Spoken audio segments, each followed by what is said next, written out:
और रोहित शर्मा को तो इसमें मेरे ख्याल से वर्ल्ड कप के बाद तो कैप्टनशिप देना ही नहीं था, चाहे वो वनडे का हो या T20 का हो। हमारे व्यूवर्स का ही कहना है भाई जीत तो जीत होती है, जैसे भी जीतो। तो बांग्लादेश भी जैसे भी जीत गया तो जीत हो गया। बोर्ड को, मैनेजमेंट को सोचने पर मजबूर कर दिया है। आज अगर इंडिया जीत भी जाती ना तो इसको जीत नहीं कहते। मेरे हिसाब से जैसे बांग्लादेश की पिच है और जितना मुश्किल कंडीशन है, लास्ट विकेट आप इतने देर रह नहीं सकते जितने उन्होंने स्टे कर लिया, और उन्होंने आसानी से चेस भी कर। ये मुझे ऐसा लग रहा है कि 2-1 से बांग्लादेश सीरीज जीत जाएगी। अस्सलामुअलैकुम दोस्तों, शहरियार भाई हमारे साथ मौजूद हैं। बात करेंगे इंडिया वर्सेस बांग्लादेश के मैच पर। पहला ODI जिस तरह जीता है बांग्लादेश ने, क्या कहेंगे शहरियार भाई आज के परफॉर्मेंस पर आप? दूसरी जानिब फुल स्ट्रेंथ खेल रही थी इंडिया की जानिब से, KL राहुल, रोहित शर्मा, शिखर धवन, विराट कोहली, इस जैसी टीम को हरा देना बांग्लादेश के लिए यकीनन इस जीत के इंतज़ार में थे बांग्लादेश की टीम। अस्सलाम वालेकुम व्यूअर्स।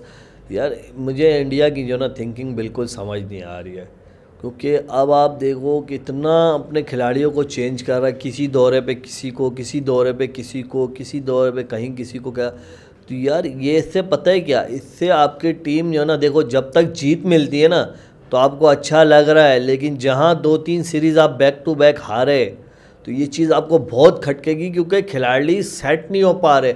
अभी किसी खिलाड़ी का ये माइंड सेट नहीं हो रहा है कि मैं टीम में मुसलसल हूँ। क्योंकि अब आप देखो न्यूजीलैंड में, आप देखो ODI कोई और टीम खेल रहा था, बांग्लादेश में आके जो इनके फुल स्टैंड है उसमें ये आ गए, लेकिन आते इनका नतीजा क्या हुआ, टोटल सारे फ्लॉप हो गए। विराट कोहली, रोहित शर्मा, मेरे नज़दीक पे तो ये तो अब है ही, इनसे तो नहीं हो पा रहा है किसी मैचों में। आपको पता है मैंने शुरू से बोला हुआ है कि कहीं कहीं किसी मैचों में इनकी परफॉर्मेंस आएगी, मुसलसल नहीं आएगी परफॉर्मेंस, क्योंकि अब इनसे आप वो एक्सपेक्ट नहीं कर सकते हो कि जिस क्लास के पहले थे, ठीक है वो थे तो थे, अब वो नहीं कर सकते हो। तो उसकी वजह से आज बांग्लादेश भले वही जीत जैसे हमारे व्यूवर्स का ही कहना है भाई जीत तो जीत होती है, जैसे भी जीतो। तो बांग्लादेश भी जैसे भी जीत गया तो जीत हो गया। अब आप ये नहीं बोलो कि यार हमने तो फंसा दिया था, आखिरी तक ले गए थे, बिल्कुल हलक में ले आया था। अब बांग्लादेश ने कम बैक किया, उन्होंने आप देखो 9 विकेट गिरने के बाद लास्ट विकेट वो कहाँ से कहाँ ले गया, विन कर निकले। तो इंडिया की कहीं ना कहीं नाकामी थी, खामियां थी उनकी बॉलिंग में, वो स्टैंड नहीं था कि आखिरी विकेट को वो रोक ना सके। वरना बांग्लादेश में मेरे हिसाब से जैसे बांग्लादेश की पिच है और जितना मुश्किल कंडीशन है, लास्ट विकेट आप इतने देर रह नहीं सकते जितने उन्होंने स्टे कर लिया, और उन्होंने आसानी से चेस भी कर लिया। वरना आप फंसा सकते थे, आप फील्ड ऐसा लगा सकते थे, आप बॉलिंग ऐसा कर सकते थे कि आपके पास ऑप्शन भी था, आप फंसा सकते थे।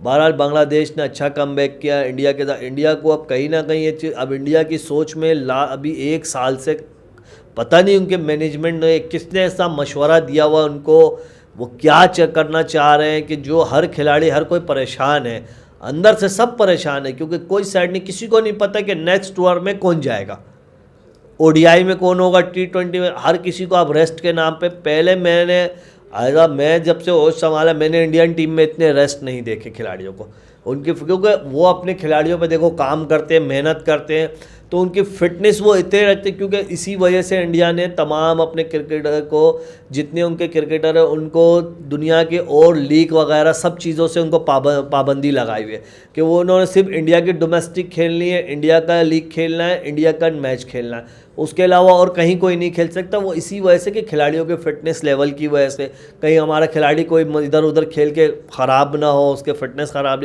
तो इस सब चीज़ों में इंडिया का बहुत फोकस होता है, अपने खिलाड़ियों पे बहुत मेहनत करते हैं। तो अब इतने सारे इंजर्स आना है, सुनते हैं कि ये इसको ये हो गया, इसको आराम देना, इसको आराम देना, ये समझ से बाहर है। इंडिया कहीं ना कहीं कोई ऐसी पॉलिसी का, अभी बगैर कुछ सीरीज़ ये 2-3 ये जीत गए थे तो अच्छा, लेकिन आगे आप देखो बांग्लादेश से हारना, अगर सीरीज़ हार जाते हो बांग्लादेश से, न्यूजीलैंड से, तो चलो 2 बार न्यूजीलैंड 1 जीता, वो उस सीरीज़ को तो आप इतनी, मैं भी खुद भी गया हूँ, जो बारिश की वजह से, जो इतना बारिश हो और ये हो, मौसम ख़राब की हुए मैच इधर उधर जाए तो वो किसी के भी हक़ में जा सकता है, उसको आप फेवर नहीं दे सकते। लेकिन बांग्लादेश आज हराने से बांग्लादेश की कॉन्फिडेंस बढ़ी, और नेक्स्ट मैच में बांग्लादेश भरपूर मुकाबला करेगा। मैं पाकिस्तान को भी, हम अपनी टीम को भी यही देते हैं सजेशन कि भाई अब टीम लाइनअप बना लो, टाइम नहीं है, क्योंकि वर्ल्ड कप भी इतनी तेज़ी से आपके सामने आ जाएगा। आपको 2-3 टूर के बाद आपके हाथ में सामने वर्ल्ड कप है, फिर आपका तो यही गेम इंडिया को भी चाहिए, अपनी टीम लाइनअप बना ले कि अब ओडीआई में कौन हमारे साथ मुसलसल है, वर्ल्ड कप में कौन जाएगा, अभी से उसको प्रैक्टिस दे, अभी से उसको, ताकि वो खिलाड़ी फ्रेश माइंड के साथ, उसको पता है मुझे वर्ल्ड कप, तो वो बिग इवेंट्स के लिए वो तैयार हो, खिलाड़ी अपने लिए मेहनत करे। तो ऐसी सबको, तो इंडिया की कहीं ना कहीं पॉलिसी मुझे ख़राब लगी, इसलिए बाज़ जगह इंडिया को इसका बहुत बड़ा खमियाजा भुगतना पड़ रहा है। कभी किसी बड़े इवेंट्स में देख लो, किसी नॉकआउट मरहले में देख लो, जिधर टीम उलट पुलट हो रही है, उसकी वजह से ये चीज़ें इंडिया के साथ हो रहा है। हकीम साहब ने हमें ज्वाइन कर लिया है। बांग्लादेश ने हरा दिया है इंडिया को, कैसी लगी परफॉर्मेंस? दूसरी जानिब ये रोहित शर्मा कैप्टनसी पर आप क्या कहेंगे? मुसलसल नाकाम हो रहे हैं हकीम साहब।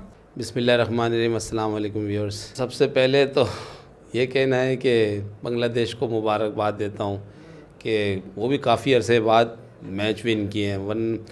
अब चाहे लास्ट विकेट से करें, और ये भी दिलेराना बात है कि आप अगर लास्ट विकेट 50 रन्स का पार्टनरशिप से वो मैच जीतते हैं, तो ये नहीं हम कह सकते कि इंडिया ने बहुत ज़बरदस्त कमबैक किया है। ये कह सकते हैं कि भाई 50 रन कम नहीं होते, आपने उसको बनाने दिया, आपके हाथ पांव फूल गए, विकेट आप कैच ड्रॉप कर रहे हो। मैं कई दफ़ा बोल चुका हूँ कि कैच ड्रॉप मैच लॉस और कैच मैच विन। आप कैच पकड़ेंगे तो लाजमी मैच जीतेंगे, और कैच छोड़ेंगे तो हारेंगे। तो बहुत ज़बरदस्त मुबारकबाद के मुस्तहिक थे और डिज़र्व करते थे बांग्लादेश। और रोहित शर्मा को तो मेरे ख्याल से वर्ल्ड कप के बाद तो कैप्टनशिप देना ही नहीं था, चाहे वो वनडे का हो या T20 का हो। अगर इसी तरीके से हालात रहा तो अभी 2023 में मेरे ख्याल से वनडे का वर्ल्ड कप होने वाला है, तो उसमें तो मेरे ख्याल से इंडिया बाहर हो जाएगी पहले राउंड में, जबकि उनका होम ग्राउंड है। ये रोहित शर्मा से हो नहीं रहा है। मैं पहले ही कहा था कि भाई हार्दिक पांड्या या सूर्य कुमार यादव को वनडे T20 में आप कैप्टन दें। अगर इसी तरीके से चला तो एक दिन इंडिया टीम का भी वही हाल होगा जो हमारे पाकिस्तानी क्रिकेट टीम का है। तो हम तो फिर भी फाइनल में पहुंच जाते हैं, वो अलग बात है कि हम जीत नहीं सकते। एशिया कप में भी हम फाइनल में पहुँचे और T20 वर्ल्ड कप में भी हम फाइनल में पहुँचे। ठीक है, बैड लक हम नहीं वो जीत सके, लेकिन आपकी टीम तो कभी राउंड में कट जा रही, कभी सेमीफाइनल में बाहर हो जा रही। और ऐसा ना हो कि ये वनडे का जो 2023 में जो कप आ रहा है, आप होम ग्राउंड में रोना पड़ जाए और फिर आंसू पोंछने वाला कौन होगा, ये सोचें। रोहित शर्मा जो है ना, इनसे कप्तानी नहीं हो रही है। मैं पहले भी कह चुका था कि देखें, आपने उसके साथ T20 में भी आपने उनके साथ गलत किया है। आप एक अच्छे बैट्समैन को, जो वर्ल्ड रिकॉर्ड होल्डर है वनडे के 264 बना चुके हैं, जो आज तक कायम है, उनको आप एज ए प्लेयर खिलाएं, एज ए बैट्समैन खिलाएं। आपने क्या किया, उनको कैप्टनशिप का ही बोझ दे दिया। आपने देखा होगा सचिन तेंदुलकर एक बहुत ज़बरदस्त बैट्समैन था, लेकिन एक अच्छा कप्तान नहीं था, ये आपको याद होगा। फिर क्या वो उनको महेंद्र सिंह धोनी को, MS धोनी जो है, उनको देना पड़ा कैप्टनशिप। वो अच्छा कैप्टन साबित किया, और उस जैसा मेरे ख्याल से शायद ही कोई कप्तान हो। एक कपिल देव था।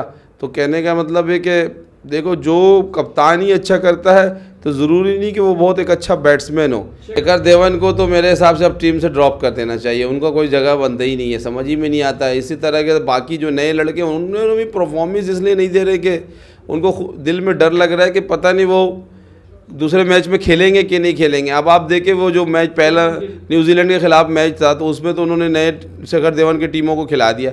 बाकी अभी फुल स्ट्रेंथ के साथ बांग्लादेश के साथ आपने रोहित शर्मा, विराट कोहली वगैरह। और फिर एक बहुत बड़ा सदमा ये हो लग रहा है कि बांग्लादेश, मेरे ख्याल से वनडे मैच हुआ था आज जो, तो वनडे में 181 मेरे ख्याल से बना के आउट हो गई। अजीब सा, जो टीम 300 प्लस बनाने वाली टीम, वो है 181। इनके पूरे बोर्ड को, मैनेजमेंट को सोचने पर मजबूर कर दिया है।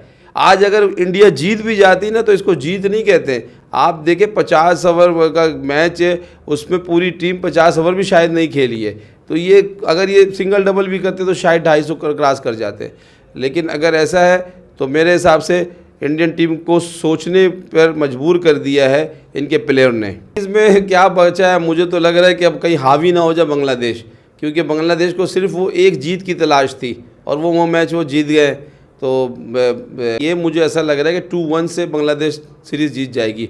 इंडिया मेरी प्रेडिक्शन क्या थी, बांग्लादेश सीरीज़ जीत जाएगी ये मैच के। हाँ, ये 2-1 से मैच बांग्लादेश ये सीरीज़ जीत जाएगी। कि आपने प्रेडिक्शन दूसरी टीम को दी है इंडिया के मुकाबले। वो इस वजह से कि यार ये मैंने बाज़ टीम को देखा है कि बांग्लादेश जाके पता नहीं क्या हो जाते हैं। ये हमारी टीम है जो पाकिस्तानी क्रिकेट टीम, जो वाकई आज तक याद है शाहिद खान आफरीदी के छक्के जो बहुत दूर दूर तक जाते थे।